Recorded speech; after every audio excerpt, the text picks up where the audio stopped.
Welcome to Mother-Daughter Projects. I'm Steph. Today we're going to make a unique and simple floating plywood shelf out of one sheet of plywood. Stick around to the end to see the real reason I wanted to make this shelf. To start, you'll need a 4x8 foot sheet of plywood. We had ours cut in half at the Home Depot. Cut 4 1-foot pieces from the 4x4 cut piece of plywood.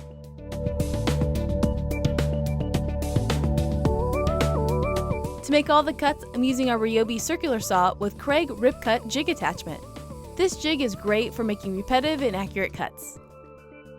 On the second 4x4 foot board, again cut all the boards into 12-inch wide strips.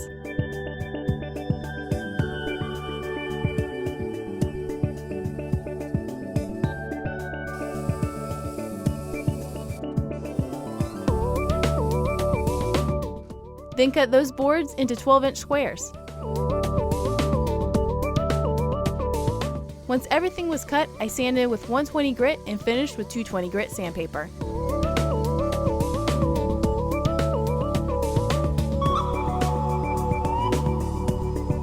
Use a tack cloth to remove any remaining sawdust.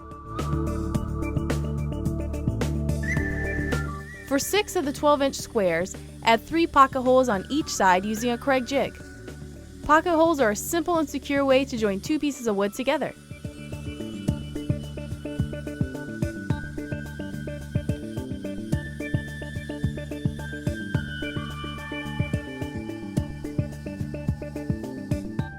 On 2 of the 4-foot boards, add a 12-inch square. On the remaining 2, add 2 12-inch squares.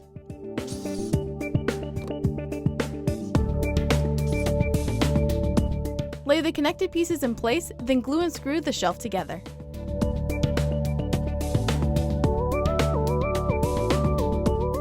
I measured to make sure there was 12 inches between each cube.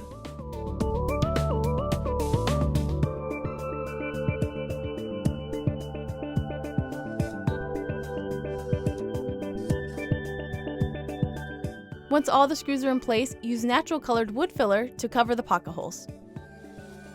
Once that dries, sand smooth. Cut 3 more squares and add pocket holes for the backs of the cubes. Put the shelf on its side and glue and screw the back panels into place.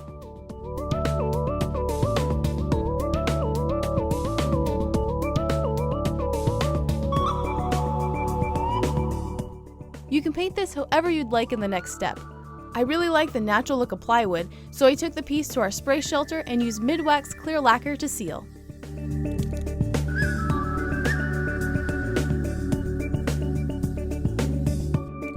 Now the reason I designed this shelf was for a unique way to display some of my Lego collection. To prepare, I headed to my Lego room and took down the previous shelving, puttied the holes, and repainted some of the wall.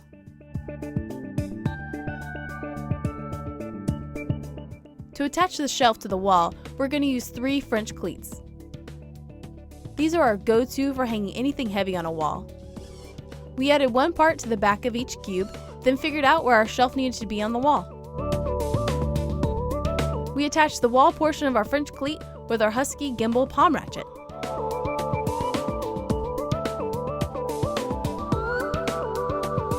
It took a little trial and error to get the cleats in place, but we did and put the shelf up.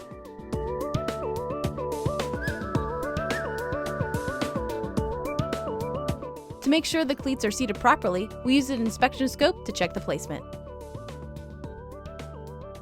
We put the camera behind the shelf and could see that the placement was perfect on the LED screen of the scope. Success! Nice and secure on the wall. Then I went through the fun task of picking the Legos I wanted to display on my new shelf.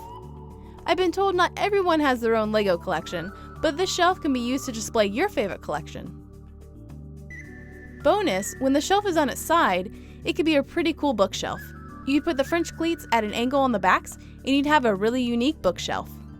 Thanks for watching, and as always, you can find all our projects at motherdaughterprojects.com.